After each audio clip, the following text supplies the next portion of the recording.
Hello student, तो कैसे हैं आप लोग। उम्मीद करते हैं आप लोग अच्छे होंगे और स्वस्थ होंगे और घर पे होंगे।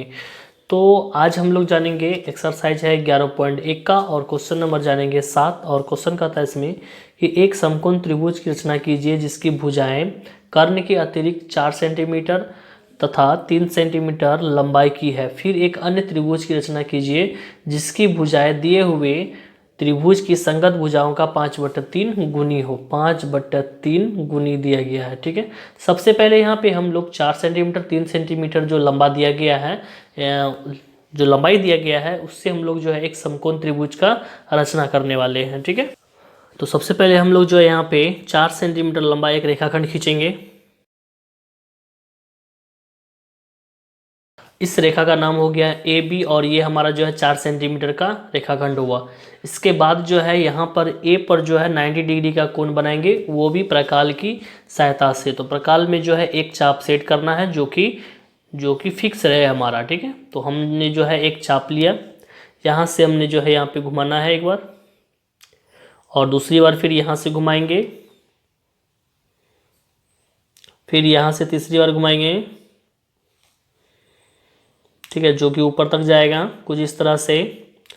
फिर जो है यहाँ से बैठा के पीछे की ओर काटेंगे। ठीक है, यहाँ कट गया हमारा और इस बिंदु को जो हम लोग मिला करके एक रेखा खींचेंगे।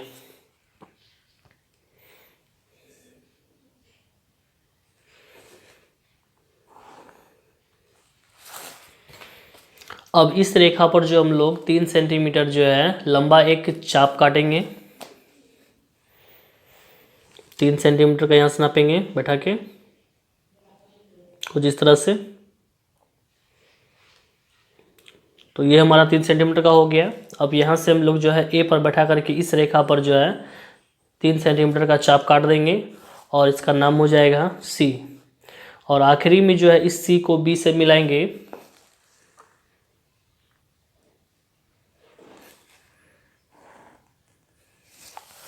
तो हमारा यहाँ पे फाइनली जो है समकोण त्रिभुज बन करके तैयार हो गया है, जिसमें कि जो है कर्ण को छोड़ करके ये दोनों भुजा की लंबाई 4 और 3 सेंटीमीटर था, वो जो हम लोग पूरा कर लिया है। अब यहाँ पे क्या करेंगे, 5/3 गुनी एक जो है अलग से एक समकोण त्रिभुज बनाना है जो कि इस त्रिभुज का संगत भुजा का 5/3 गुनी हो।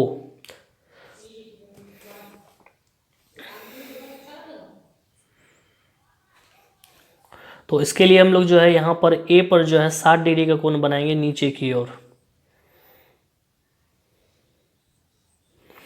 फाइनली जो है हमारा यहाँ पे 60 डिग्री का कोण जो है बन करके तैयार हो गया है। अब इसे जो है ए से मिला करके एक रेखा खींचेंगे जो कि नीचे की ओर होगा और इसका नाम रख देंगे यहाँ पे एक्स, ए एक्स।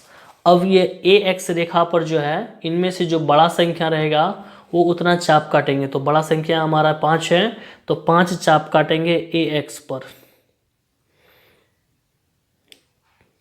1 2 3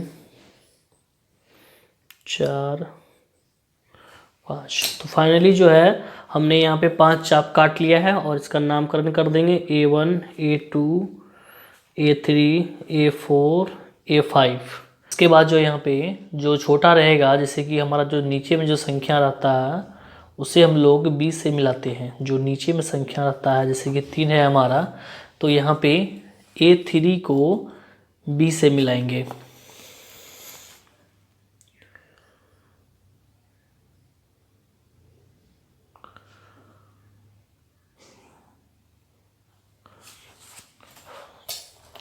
फाइनली जो है A3 को जो है 20 से मिला दिए हैं।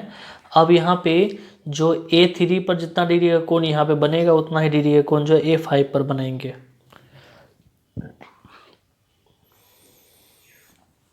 तो इसके लिए हम लोग जो है यहाँ पर एक चाप काटेंगे कुछ इस तरह से। A3 पर भी काटे और A5 पर भी एक चाप काटेंगे कुछ इस तरह से।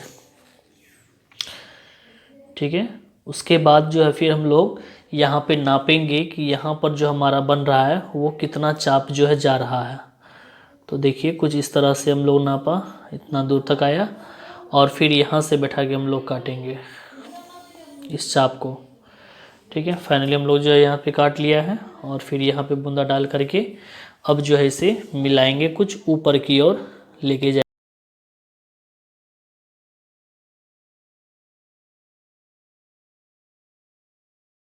फाइनली जो है हमारा यहाँ तक तो कंप्लीट हो गया है। अब फिर यहाँ पे क्या करना है कि जितना डिग्री का कोण हमारा यहाँ पे बन रहा है बी पे, उतना ही डिग्री कोण यहाँ पर भी बनाएंगे चाप की मदद से। एक चाप फिर यहाँ पे हम लोग बैठा के काटेंगे, बी से पहले काटेंगे, फिर दूसरा जो है यहाँ पे बैठा के काटेंगे,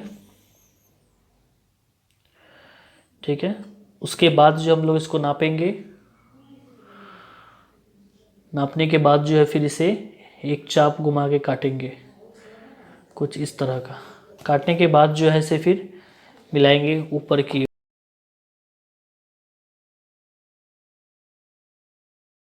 फाइनली जो है हमारा ये बन करके तैयार हो गया है समरूप त्रिभुज। इसका नामकरण कर देंगे और ये बी डैश हो जाएगा। तो अब यहाँ पे लिखेंगे त्रिभुज ए बी सी, समरूप त्रिभुज A B dash C dash. तो ये हमारा फाइनली जो है बन करके तैयार हो गया है। आप इसे एक दो बार रिवाइजिंग कर लीजिए।